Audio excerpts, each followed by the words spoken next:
There is now an acronym that is ascribed to some children in hospitals in Gaza. WCNSF. Wounded child, no surviving family. No other term sums up the tragic, horrendous human cost of the brutal attacks that Israel is perpetrating against the civilian population of Palestine than that. Yesterday, I had the opportunity to listen to a segment on the RT Drive Time radio programme that featured Dr. Ghassan Abu Sittu, who is a surgeon working in Gaza, and Dr. Omar Abdel Manan, who is a founder of Gaza Medic Voices, and I would encourage every TD to listen back to their harrowing accounts. Describing the situation at Ali Baptist Hospital in Gaza City, Dr. Abu Sittu reported, "We are only able to take the most critically wounded life-saving surgeries to the operating room. Everyone else is bandaged up and kept on hospital grounds, and there is just no end in sight. We're surrounded by the sound of gunfire and tank fire and air raids, and every half hour there's a new influx of wounded brought in by the ambulance service. We set up a field hospital just to figure out who we can help." Dr.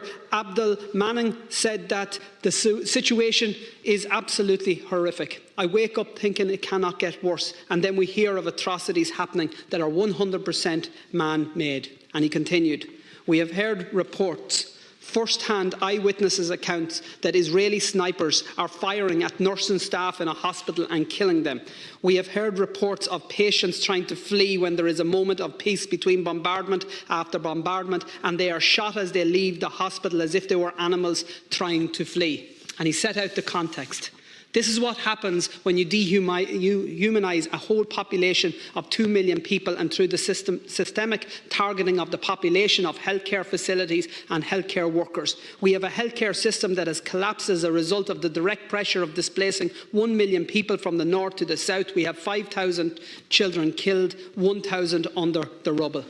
And referring to Al-Shifa Hospital, Dr. Abdel Manning said, "There were 60,000 people sheltering in that hospital.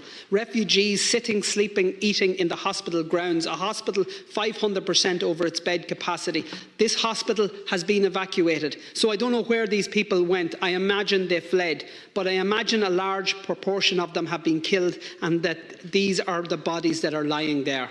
And then he said, "There are reports, first-hand eyewitness reports of stray dogs eating the flesh from these bodies." He also had to respond to the Israeli propaganda that somehow the barbarity that they are inflicted is injusted because they say these hospitals are Hamas bases. He said, "We, as a medical staff, have been to every one of these hospitals.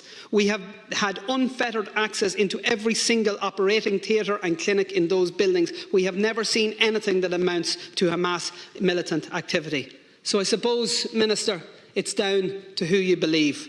Those doctors on the ground trying to save the lives of innocent children, or the IDF that has made those children WCNSF.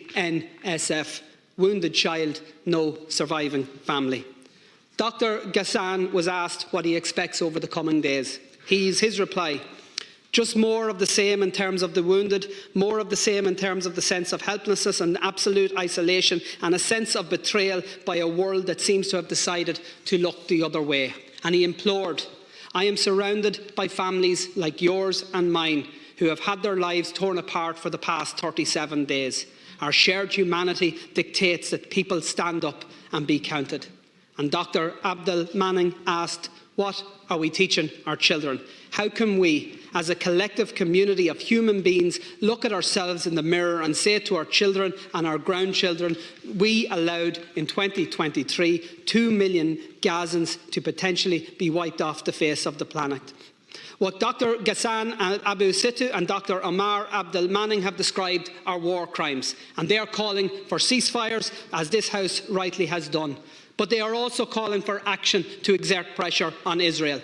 The Sinn Féin motion is a response to the cries from Gaza. It sets out simply that Ireland will use our voice by referring these heinous acts to the International Criminal Court.